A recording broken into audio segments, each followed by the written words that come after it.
ఆశ్రయించే ఎన్నెన్నో ఊసులు తెరిచిన కనులే కలలకు నిలవై కదలని పెదవే కవితలు చదివే ఎన్నెన్నెన్నో గాథలున్న నీ భాషని ఉన్నట్టుండి నేర్పినావే ఈ రోజుని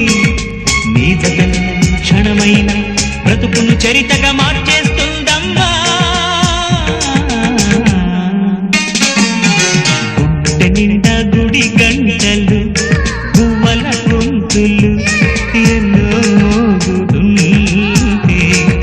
కంట నిండా సంక్రాంతులు సంధ్యాకాంతులు